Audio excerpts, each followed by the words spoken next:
कक्षा 10 प्रश्न वाला 5.2 इसका क्वेश्चन नंबर 3 है। यदि समांतर श्रेणी का छठा पद तथा 17वां पद क्रमशः 19 तथा 41 है तो 40वां पद ज्ञात कीजिए।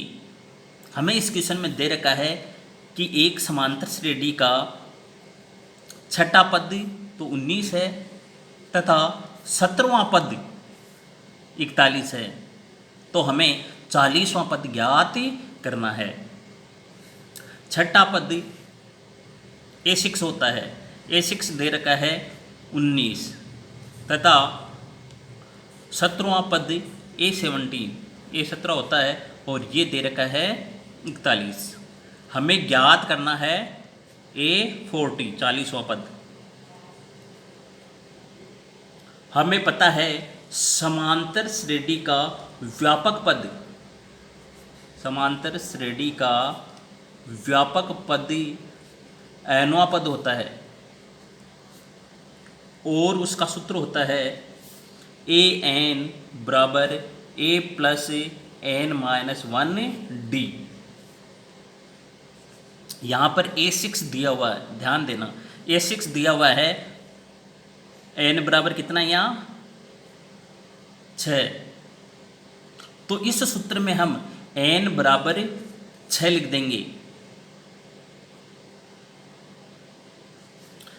A6 बराबर a प्लस 6-1 इंटू डी, तो A6 हमारे पास आ जाएगा a प्लस 6 में से 1 घटाएंगे तो 5d, और यहाँ पर A6 का मान दे रखा 19, तो a प्लस 5d बराबर हो जाएगा 19। ये पहला समीकरण हो गया। तथा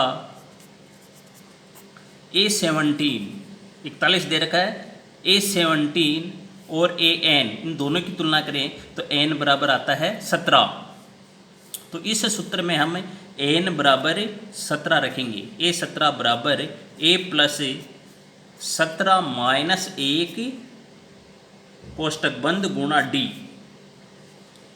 A17 बराबर a प्लस 17 में से 1 घटाएंगे तो 16d। इस प्रकार a प्लस 16d बराबर आ जाएगा 41, क्योंकि A17 का मान 41 है, इसलिए a प्लस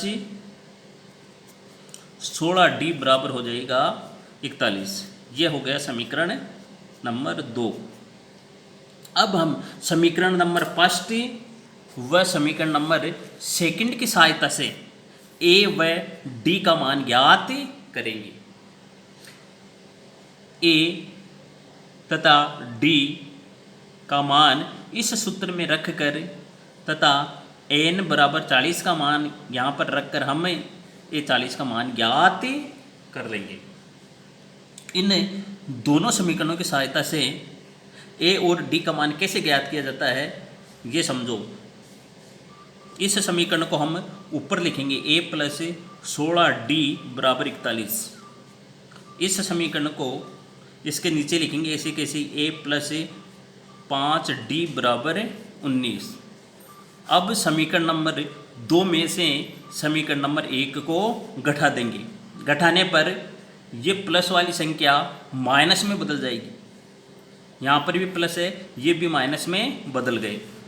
a प्लस का है और ये माइनस का कट गया। 16 में से 5 घटाएंगे तो 11d आ जाएंगे। 41 में से अब हमें 19 घटाना है, 11 में से 9 घटाएंगे तो 2, और 3 में से 1 घटाएंगे तो 2। इस तरह से 11d बराबर 22 आ गए। अब d का मान ज्ञात करने के लिए हम 22 में 11 का भाग देंगे, 11 इधर गुणा में है, 11 का पक्षांत कर देंगे तो भाग में चले जाएंगे। 22 में 11 का भाग देंगे तो 2 आएंगे। इस प्रकार d हमारे पास आ गया है 2। d का मान समीकरण 1 में रखकर हम a का मान ज्ञात कर देंगे।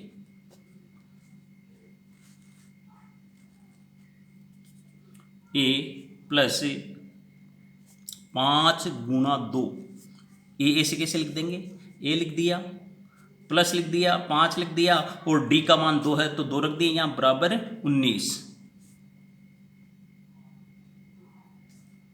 5 को 2 से गुणा करेंगे तो 10 आएंगे, 10 का पक्षांतर कर देंगे, इधर प्लस में उधर जाकर माइनस में बदल जाएंगे। 19 माइनस 10 बराबर 9। इस प्रकार हमें समीकरण फर्स्ट और सेकंड की सहायता से डी का मान 2 और ए का मान 9 प्राप्त हुआ है। हमें 40वां पद ज्ञात करना है, इसलिए इस सूत्र में एन, ए और डी का मान रखकर हम 40वां पद ज्ञात कर लेंगे। ए एन बराबर ए प्लस एन माइनस 1 डी। ए 40 बराबर ए का मान है 9, ए का मान 9 रखेंगे, एन बराबर 40 रखेंगे, 40 माइनस 1 और डी का मान 2 रखेंगे। इसको हल करेंगे तो आ जाएगा 9 प्लस 40 में से 1 उठाएंगे तो 39 गुणा 2, 39 को 2 से गुणा करेंगे तो 78 आएंगे, 78 में 9 जोड़ेंगे तो 87 आएंगे। इस प्रकार हमें समांतर श्रेणी का